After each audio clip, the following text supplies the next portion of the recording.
There are so many things to stress about when it comes to international travel. And with my upcoming Europe trip, you know what I'm not stressing about? Finding Wi-Fi or getting scammed on overpriced SIM cards. I'm using Saily, the eSIM app that keeps you connected in over 200 countries without the airport hassle or those ridiculous roaming fees. It's made by the folks behind NordVPN, so privacy and security covered. You install Saily once, pick a plan, and you're good to go. Whether you're hopping countries or just need solid data from the moment you land. And bonus, Saily has a built-in ad blocker that can save you up to 28% on mobile data. That's more scrolling and less wasting data. So if you're traveling soon, do this now. Download the Saily app in your app store and use the code DATEABLE at checkout for 15% off your first data plan. That's DATEABLE for 15% off. Stay connected, stay smart, get Saily. I've been on a health kick lately with the wedding and then just realizing it was time to start eating better in general, which is why I love Washington red raspberries. They are clean, simple, and a seriously delicious way to add more nutrition to your day, whether you're trying to clean up your snacks or build better meals. They're American grown, picked at peak ripeness, and frozen within hours to lock in nutrients like fiber, antioxidants, and vitamin C. And they have no added sugar. Just fruit as nature intended. Instead of my typical breakfast sandwich, I've been doing a red raspberry smoothie, and it's been an excellent source of fiber because, fun fact, raspberries are one of the highest fiber berries. Want to discover new ways to use American frozen red raspberries and get more details on where you can grab a bag of these delicious berries? Go to redraz.org. That's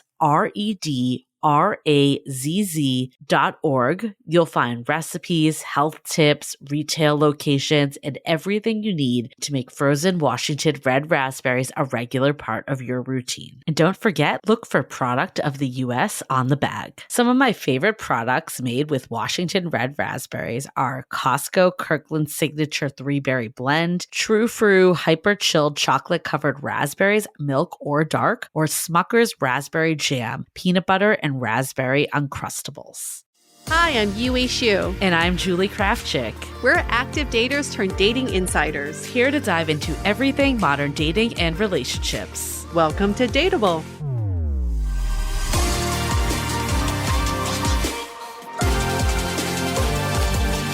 Hello, everyone. We are back, and welcome back to all of you. Welcome. We are so excited to be here because we have a really good topic today. Something that's been circulating the news and TikTok trends, and we know that you'll all have strong opinions on it because we do.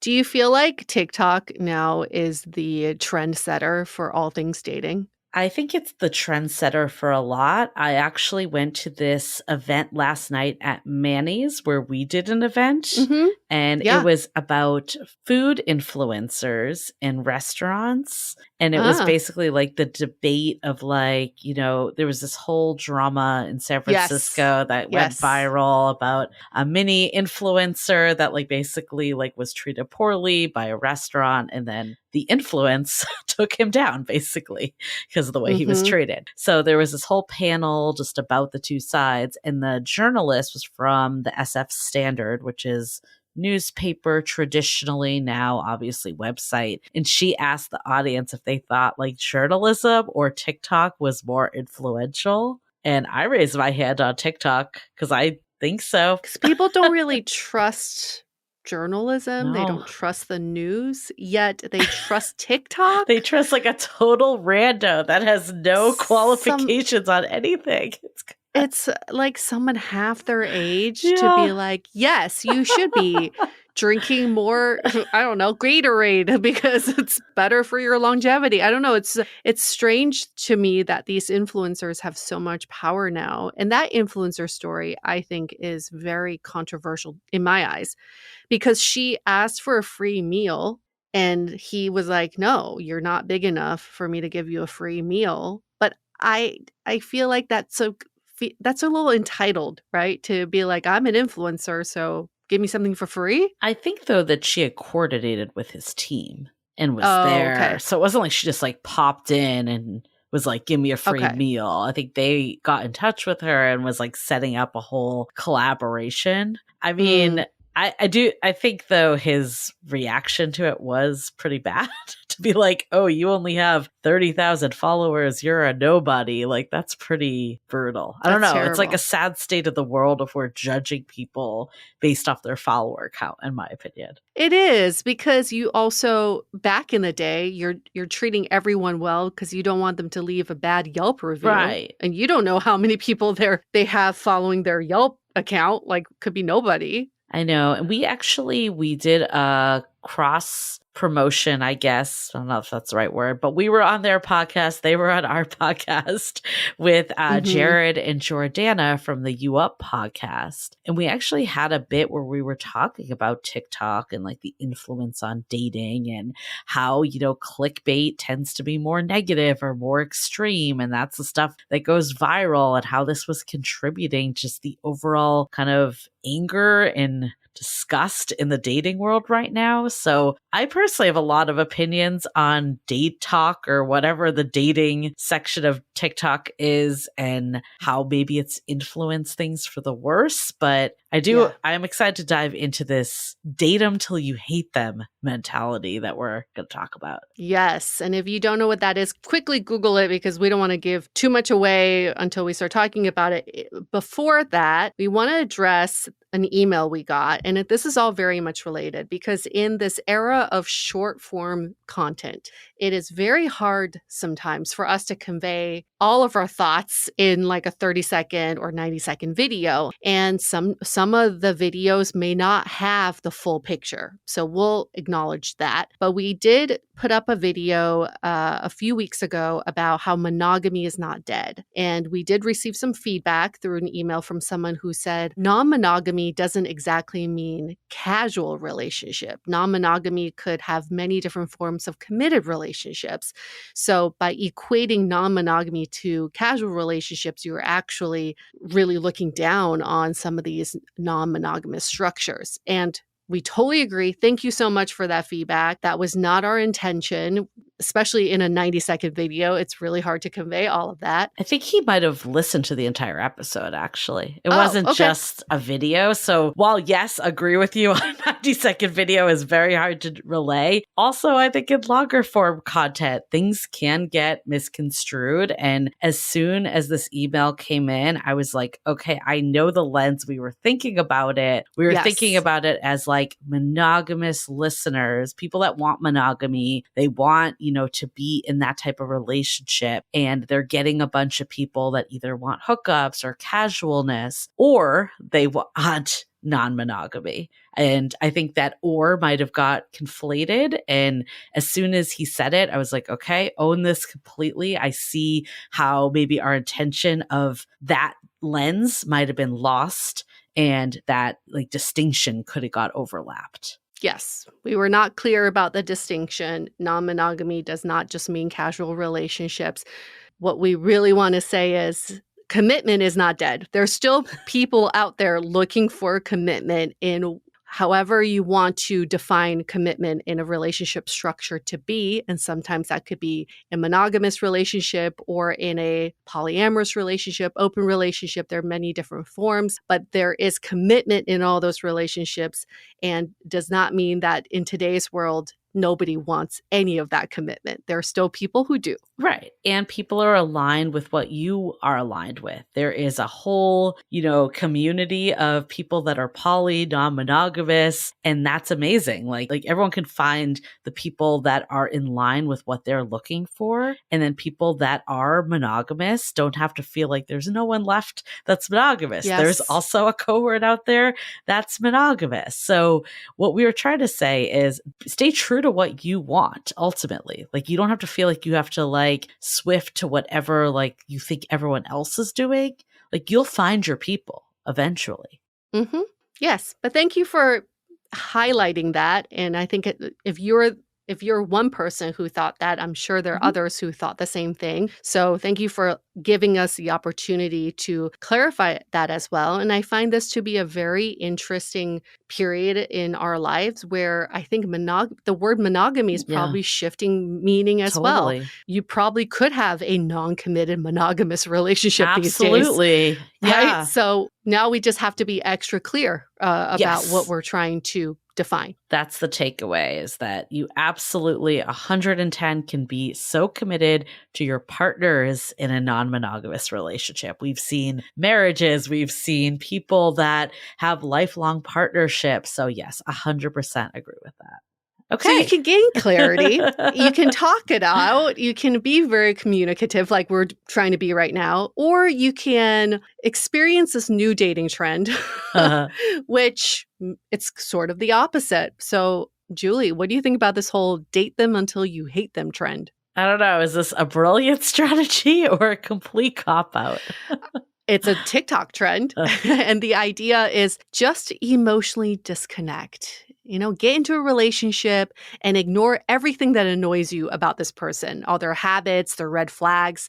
Just let the relationship rot until you absolutely cannot stand it, and then you leave. So instead of just breaking up, you just drag it out? Yes, a slow, painful death. And make the breakup feel Oh, inevitable, God. but not tragic. Just let it die slowly. I feel like that sounds cruel.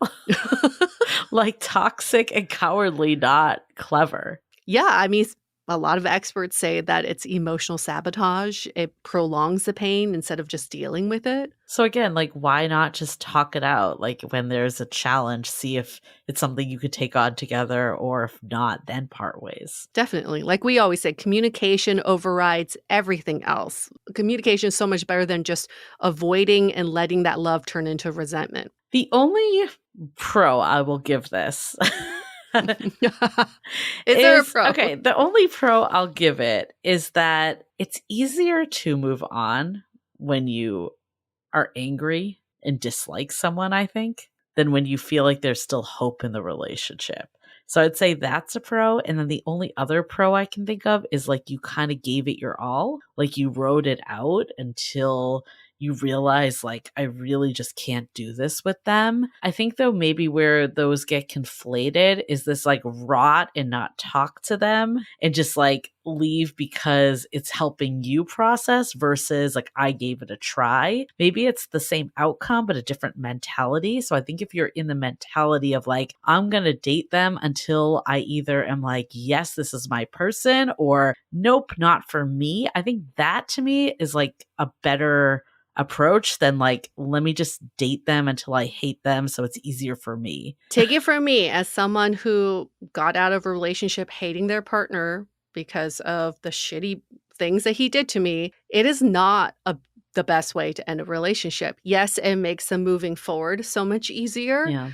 but it sort of makes you feel like you were living in a dream for Mm. that time you were in a relationship. You start thinking, well, was it real? Because how could I hate this person or hate what happened to me right now when I felt like I was so in love, or I felt like I was living in this fairy tale? So I don't think that's the best way to end anything. Relationships, jobs, friendships. Like Yeah.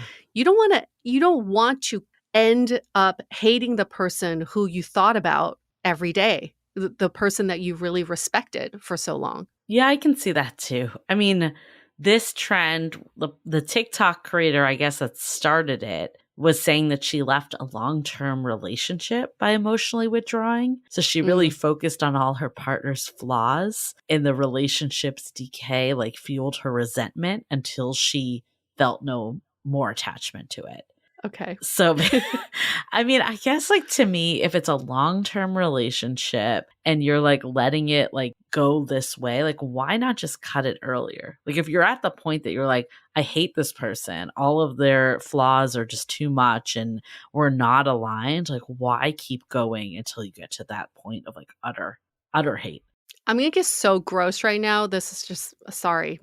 This is what I'm visualizing right now is you driving a car, you hit some roadkill, And instead of just leaving the roadkill and driving off, you're like slowly rolling over the roadkill and dragging it along.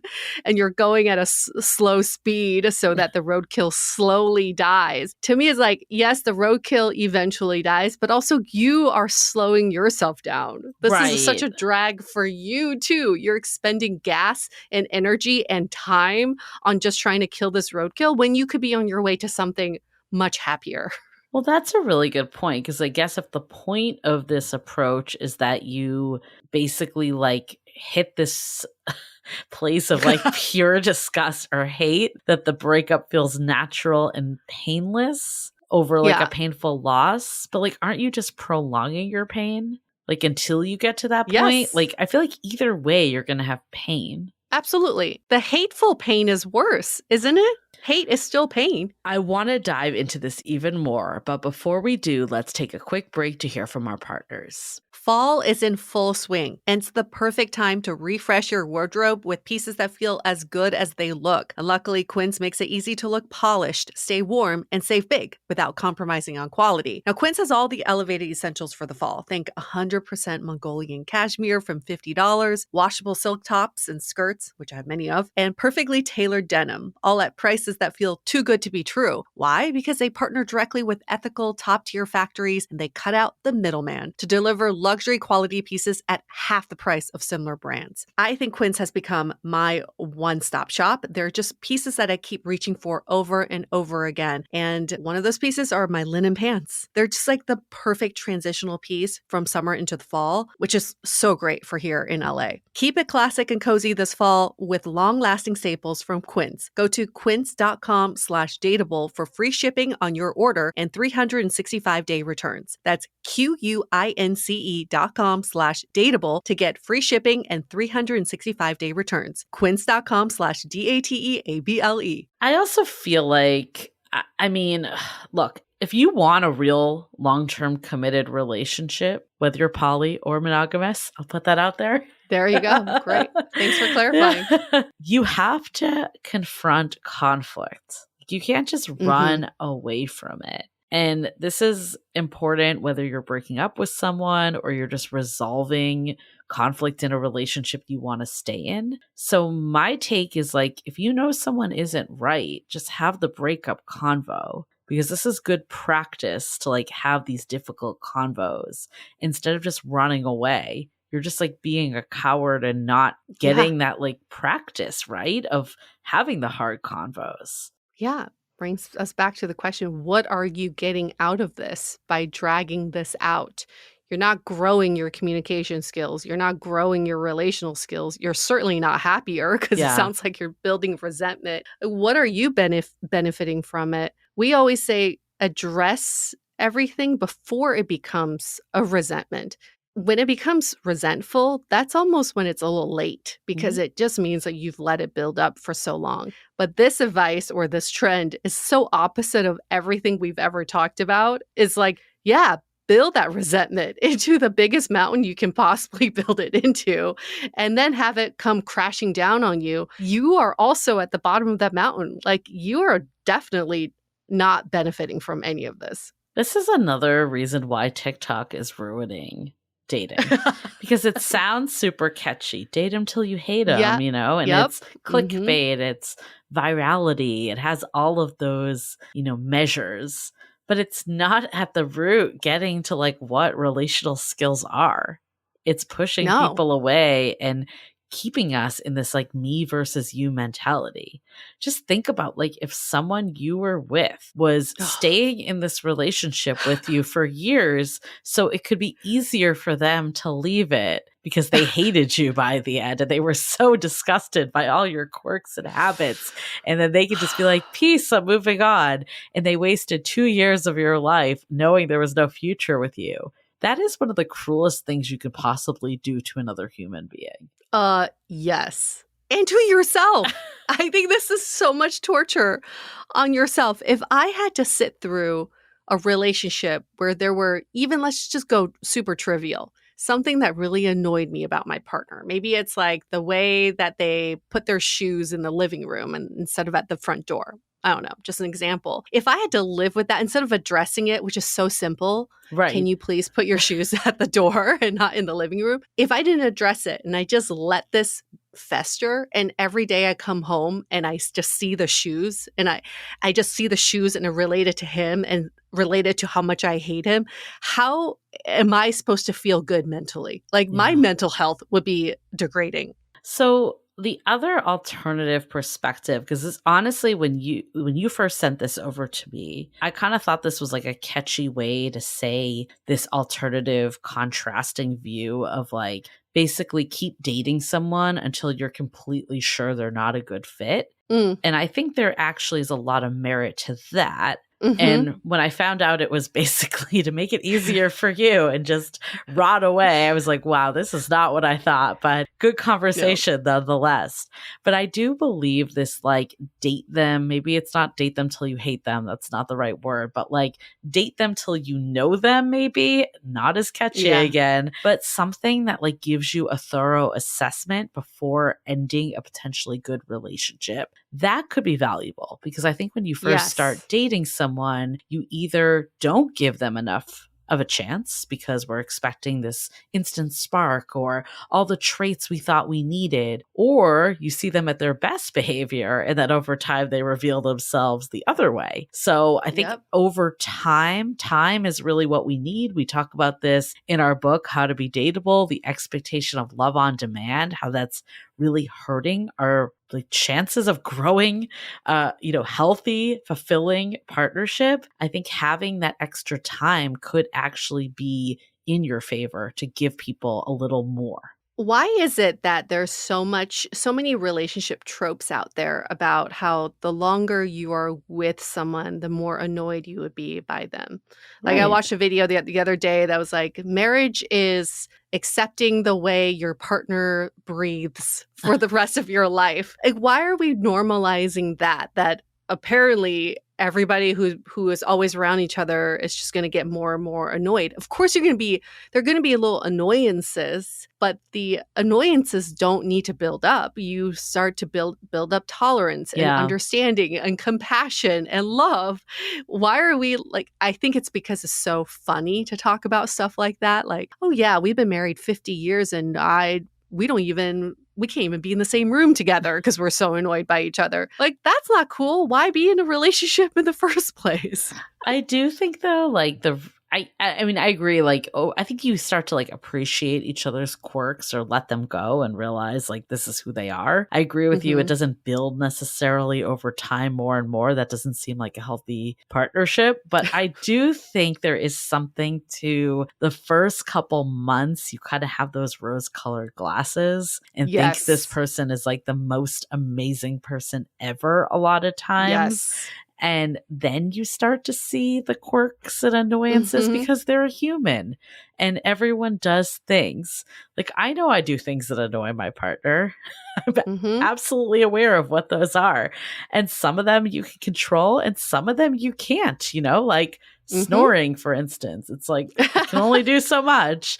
And I think some of it, though, it's like you do kind of need to find that person that the good outweighs the annoyances. Because ultimately, like every human is going to annoy you in some way. So you either need to find the stuff that you can deal with or the stuff that like they have these so many amazing other traits that being with them makes it like, okay, well, wear earplugs at night. Yeah, exactly. Maybe that's the silver lining of this trend is that instead of putting your partner on a pedestal, you start seeing them as human. Yeah. And you don't overlook some of the things that like could be a potential red flag or things that could be deal breakers from the beginning, because when your rose-colored glasses are off, that you start thinking, how did I choose this person in the first place? So maybe it's even starting with you're meeting a person, a human, instead of someone you worship. I think though the end motivation is different, right? In that, like the date him till you hate him on TikTok, it's like you're basically trying to hate the person by the end. Like that's the goal. Where the goal of like, can I, get through the annoyances and still build a partnership with them? The goal is like, I want to be with this person. So I feel Mhm. like if you're going into any situation being like, I want to figure out the end, like why even do it in the first place? But if you're going with the mindset of like, I want to work through things, I want to build a better relationship and foundation, even if there's some things that annoy the shit out of me or are hard to navigate, that is such a different mentality. If you want to look for things to be annoyed by, you're going to find them. Oh yeah. You're going to find them. You're going to find them in someone you idolize too, like any celebrity. If you spend 24 hours with them, you're going to find things that annoy you about them.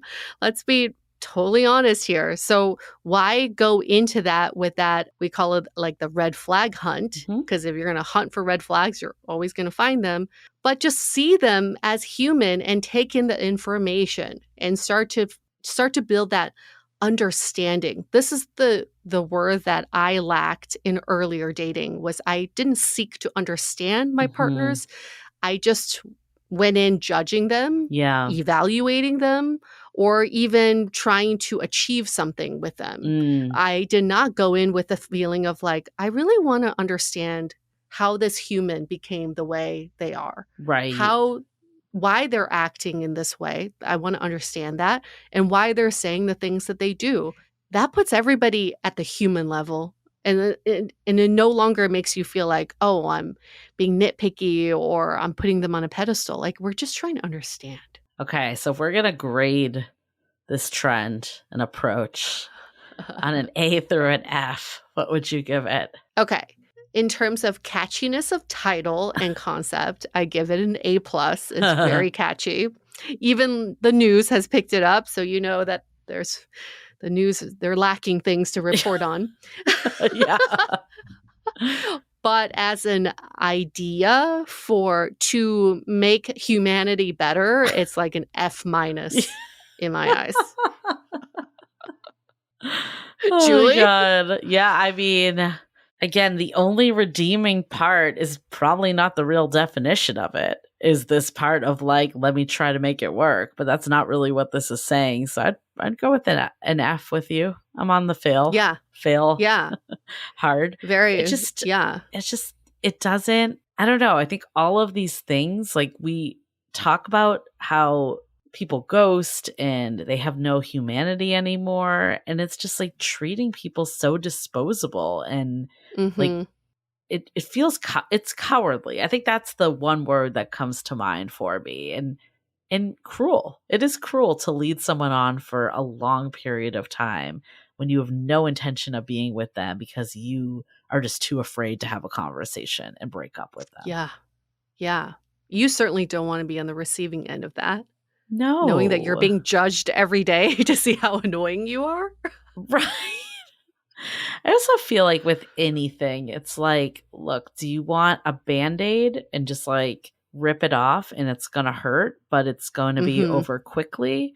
Or do you want this like long, drawn out IV process or something that just takes like years and years? And it's like, look, time is our most valuable asset. Even if it's really, really freaking painful, I'd rather something happen and be able to recover from it and get my time back. Because then you can have the right relationship or free someone up to have one that works for them. Yeah.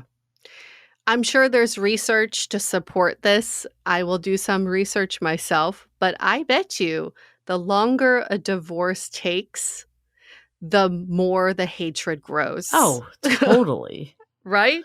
Just like rip the Band-Aid off at that point.